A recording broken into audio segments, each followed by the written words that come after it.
Saudações, queridos amiguinhos. Eu sou o professor Aguinaldo e hoje vou conversar com vocês sobre os princípios da dinâmica. Dinâmica é uma parte da mecânica que estuda os movimentos e as causas de suas variações, de suas modificações. Os princípios da dinâmica foram apresentados pela primeira vez no livro Filosofia Natural e Princípios da Matemática, publicado no dia 5 de julho de 1684, livro escrito pelo senhor Isaac Newton. Por isso, os princípios da dinâmica carinhosamente é chamado de leis de Newton. As leis de Newton depende da interpretação, do entendimento do conceito de força. Força é uma interação entre dois ou mais corpos, de modo que ocorra deformação ou variação em suas velocidades. Veja, então, se a força é a interação entre dois ou mais corpos, é um corpo fazendo força e o outro recebendo. É claro que o corpo pode fazer força nele mesmo. Se essa interação entre os corpos gera uma deformação em um deles, dizemos que o efeito da força é estático. Agora, se ocorrer uma variação em sua velocidade, ou seja, fizer aparecer uma aceleração, o efeito é dinâmico. Outra palavrinha que merece destaque é interação, porque os corpos eles podem se tocar ou não se tocar. Quando um corpo, para modificar a velocidade do outro ou deformar, precisa tocar no outro, dizemos que a força é de contato, como por exemplo a força de atrito, a força normal. Agora, quando um corpo age no outro, modificando a sua velocidade ou deformando sem que precise tocá-lo, dizemos que a força é uma força de campo, como a elétrica, a magnética, a gravitacional. Portanto, esse herói da década de 80, que tinha a famosa frase: "Eu tenho a força". Fisicamente ele está errado, pois se a força é uma interação, é um verbo, é uma ação, ninguém a tem, ninguém é. Eu, por exemplo, estudo. Eu não sou o estudo, eu não tenho o estudo. Portanto, podemos fazer força, podemos sofrer uma força, mas ninguém pode ser forte ou ter uma força. A primeira lei de Newton diz que se a força resultante sobre um corpo for zero, o corpo não altera sua velocidade. Ele ficará como ele está, ou em repouso ou em movimento retilíneo uniforme. É lógico, não é? Se força é o agente capaz de modificar a velocidade, se a força resultante for zero, a velocidade não muda. Ou é zero, o corpo permanece em repouso, ou ela mantém o módulo direção e sentido. Temos um MRU. Então, veja, considere esse garotinho sendo puxado por esse cachorro nesse carrinho. Se esse garoto não fizer força nenhuma, bem, quando ele está parado em relação ao solo, a velocidade dele, portanto, é zero.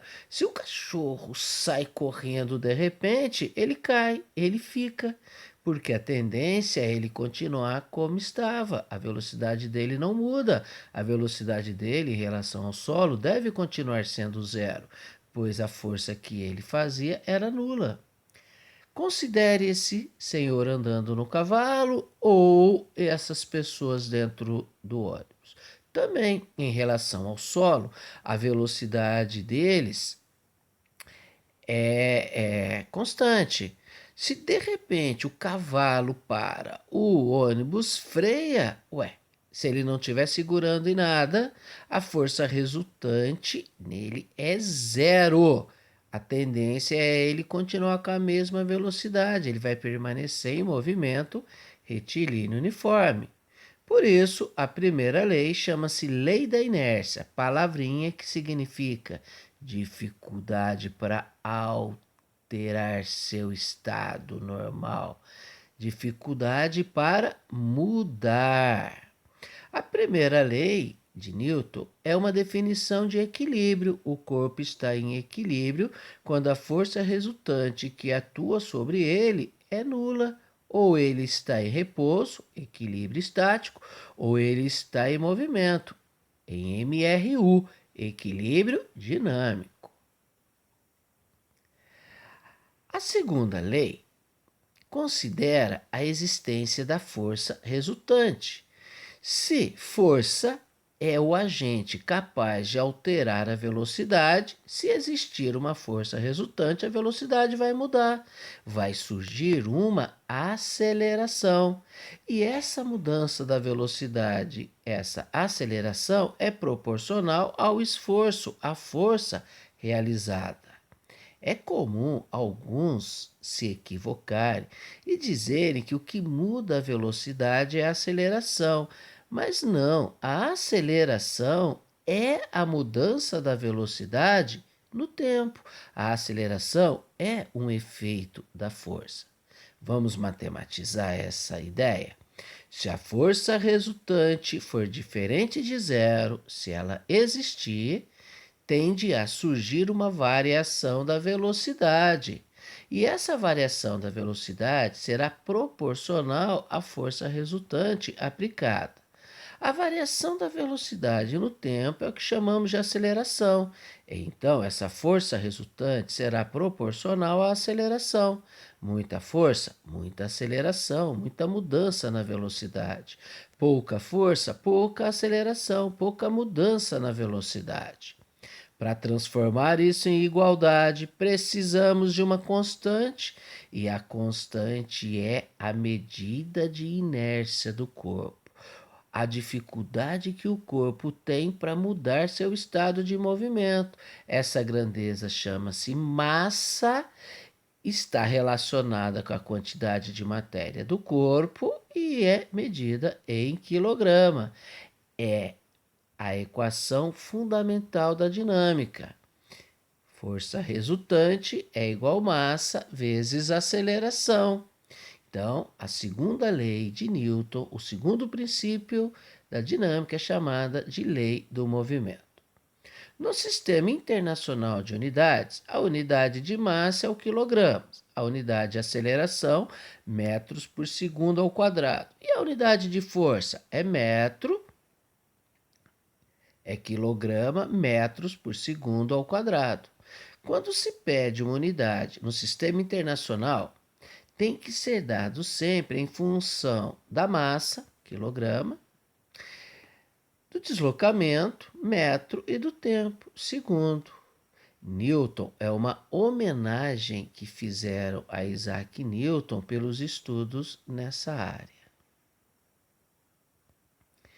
A terceira lei é uma lei muito conhecida, muito propagada. Cada um colhe o que planta. Quando um corpo A exerce uma força num corpo B, ação, esse corpo B reage, exercendo também no corpo A uma força, uma reação de mesma intensidade, mesma direção, mas um sentido oposto. Então, matematicamente, temos assim: se o A aplica uma força no B, o B aplica uma força no A, de mesmo modo, mesma direção, mas no sentido contrário. Quando eu empurro uma parede na horizontal, essa parede também me empurra com a mesma força que eu a estou empurrando, na mesma direção, horizontal, só que eu empurro ela para um lado e ela me empurra para o outro. Quando a gente chuta uma bola, o nosso pé também está levando uma bolada, com a mesma força com que a gente chutou a bola, na mesma direção, horizontal. E é claro, a gente chuta a bola para um lado, o nosso pé leva uma bolada para o lado contrário, no sentido contrário. Vamos pegar um exemplo.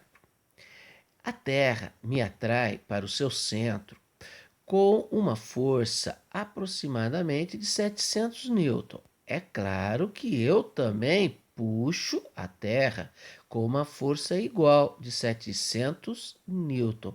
Veja, ambas as forças têm a mesma direção, têm o mesmo módulo, mas sentidos diferentes. A Terra me puxa e eu puxo a Terra.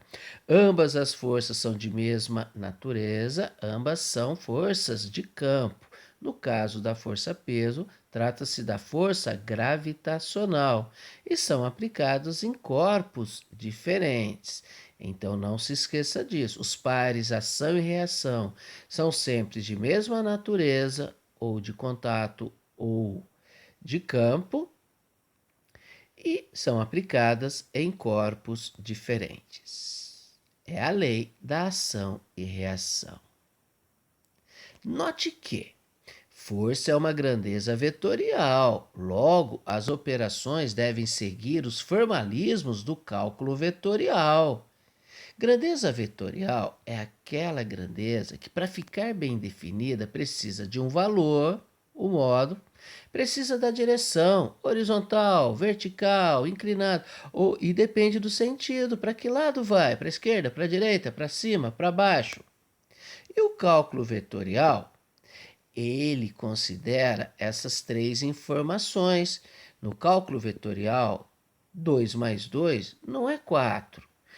2 mais 2 é apenas o módulo do vetor.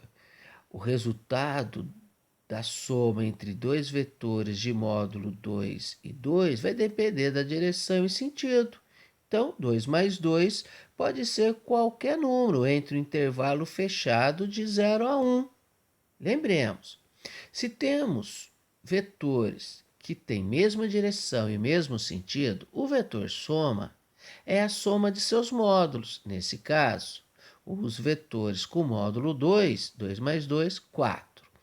Mas, como está ali no item C, se os vetores tiverem mesma direção, mas sentidos contrários, um para cima e um para baixo, um para a direita e um para a esquerda, o vetor soma é a diferença do módulo entre eles. 2 menos 2 é 0. No caso, se os vetores forem perpendiculares, o vetor soma, o vetor resultante, é encontrado através do teorema de Pitágoras. Estou me referindo ali ao item E. Então, dois vetores perpendiculares de módulo 2 vai ter uma soma que vai ser igual a 2 raiz de 2. E se o ângulo não for 0 graus, quando os vetores estão para a mesma direção e mesmo sentido? E se o ângulo não for 180 graus, quando os vetores têm mesma direção, mas sentidos contrários? E se os vetores não forem perpendiculares, formarem 90 graus entre eles? Acha-se o vetor soma, o vetor resultante, através da lei dos cossenos. Lembremos que em física, ao procurar o vetor resultante, a força resultante, utiliza-se o sinal de mais, não o sinal de menos. Vamos resolver problemas? As gotas de chuva chegam ao solo com movimento praticamente uniforme. Isso se deve à aceleração constante da gravidade, a força de resistência do ar ser maior que o peso da gota, a força de resistência do ar ser menor que o peso da gota, a força de resistência do ar ser igual ao peso da gota, ou nenhuma das respostas anteriores. O que vocês acham? Eis a gotinha. Quais são as forças que estão atuando? O peso, que puxa para baixo, e a força de resistência do ar. Sabemos que força resultante é massa vezes aceleração, mas a aceleração aqui é zero, pois é um movimento uniforme, a velocidade não varia e a aceleração é a variação da velocidade no tempo. Então a força resultante é igual a zero. Nesse caso, temos forças na mesma direção, mas sentido contrário. Então, para achar a força resultante, subtraímos, né? Força 1 menos o peso. Logo, a força de resistência do ar tem que ser igual ao peso para que essa gota tenha um movimento uniforme, um movimento em que a velocidade não varia. Então, eis a resposta correta.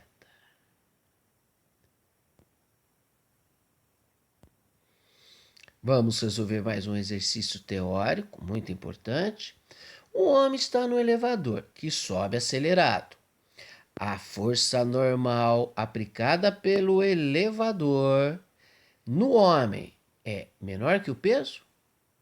Menor que a metade do peso do homem? Igual ao peso do homem? Igual a metade do peso do homem? E aí? Olha, aqui está o elevador e aqui está um homem lá dentro. Esse elevador sobe com uma aceleração A. Lembremos que a força resultante sempre tem a mesma direção e sentido da aceleração. Então, temos o peso do homem. O homem está fazendo uma pressão, uma força no piso desse elevador. Então, é claro que o elevador ele reage a essa força, a essa pressão. A reação de um apoio ao esforço que é feito nele, nós chamamos de normal. Então, vamos resolver meio intuitivamente. Se o elevador sobe acelerado, é como se o elevador, o piso do elevador, estivesse apertando mais ainda o pé do homem. Então, a tendência é que essa normal seja maior. E se o elevador desce acelerado? É como se o piso do elevador estivesse fugindo do pé do homem. Então, é claro que essa normal terá que ser menor.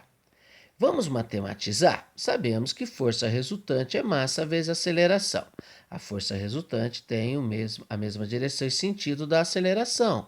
Portanto, eu tenho que normal menos o peso é massa vezes aceleração.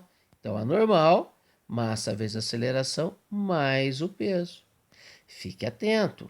Se o elevador estivesse descendo acelerado, nós teremos peso menos a normal. Então, a normal seria menor do que o peso. Ok?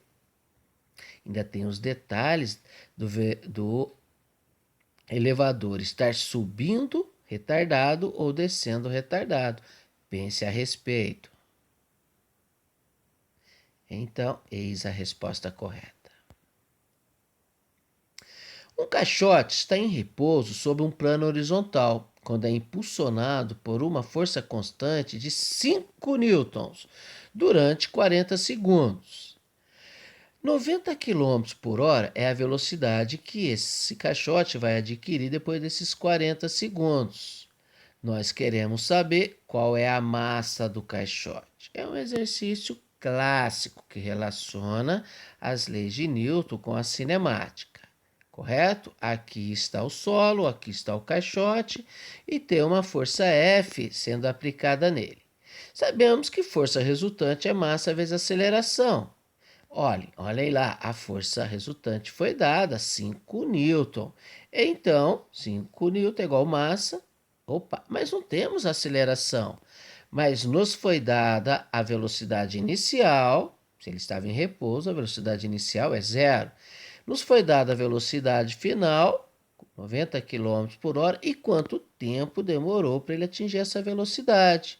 Bem, temos então uma relação entre velocidade e tempo. Quando temos velocidade e tempo, lembremos da função horária da velocidade. Eu vivo atrás de ti.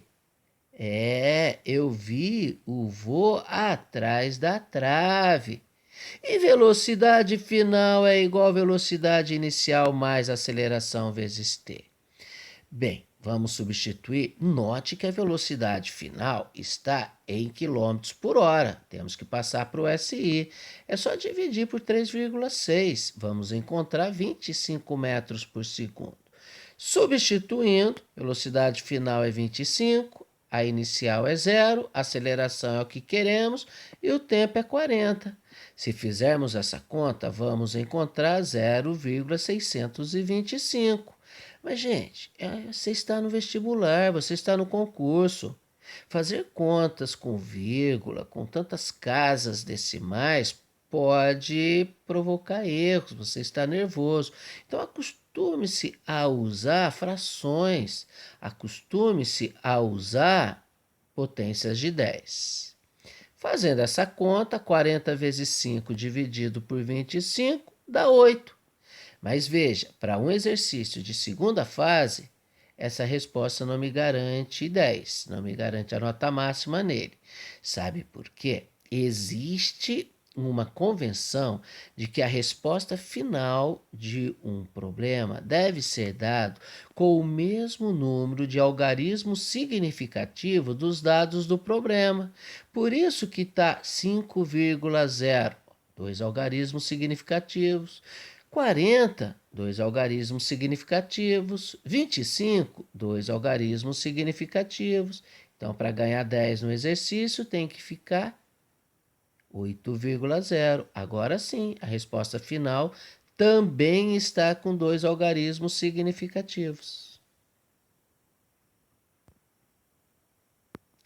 Vamos fazer mais um. Os corpos A e B têm massas respectivamente iguais a 20 kg e 80 kg. Supondo que A e B deslizem sem atrito sobre o plano horizontal e sabendo que o fio é inextensível de massa desprezível e a aceleração da gravidade vale 10 metros por segundo ao quadrado, responda. Gente, para exercícios assim, eu aconselho a gente a visualizar as forças. Eu tenho o peso do B puxando esse corpo aqui, todo esse conjunto para baixo. Tenho o F, que já está indicado no desenho, puxando todo esse conjunto para a esquerda. O F vale 600 newton. O B puxa o A através do fio, então é uma tração. Como não tem nó nenhum, pela terceira lei de Newton, o A também puxa o B com uma força igual. Queremos saber a aceleração do bloco. Bem, existe um truque. Coloca os dois corpos como se fosse um bloco só, A mais B. Temos o F puxando para a esquerda e temos o PB puxando para a direita, puxando para baixo. Veja, PB é fácil de encontrar, é massa vezes gravidade, 80 vezes 10, 800 newton. Sabemos então que esse corpo está se movimentando para baixo, ele está indo no sentido de B. Então, só pode ser 4 metros por segundo ao quadrado para baixo ou 2 metros por segundo ao quadrado para baixo. Bem, como se trata de uma questão objetiva, só de saber isso, você já eliminou das 5 questões 3, não é verdade? Vamos substituir os valores? Dos 5 itens, você eliminou 3, agora só tem 2. Peso do B menos F é igual massa vezes aceleração. São forças com mesma direção em sentidos contrários. Vamos substituir 800 menos 600 é igual a massa, que é 100 vezes a aceleração. Pronto. 2 metros por segundo ao quadrado. Então, para baixo. Se por acaso, e é o item B desse exercício, perguntarem quanto vale a tração, basta escrever a segunda lei de Newton para um dos blocos. Tipo, vamos escrever para o B? Peso do B menos a tração é massa do B vezes a aceleração. Pronto, temos o peso do B, temos a massa do B, temos a aceleração, achamos a tração. Vamos imaginar para o A? É tração menos força é igual massa de A vezes aceleração.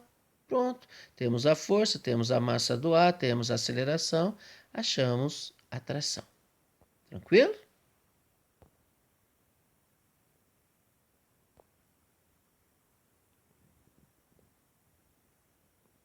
Muita massa vezes aceleração. A todos vocês.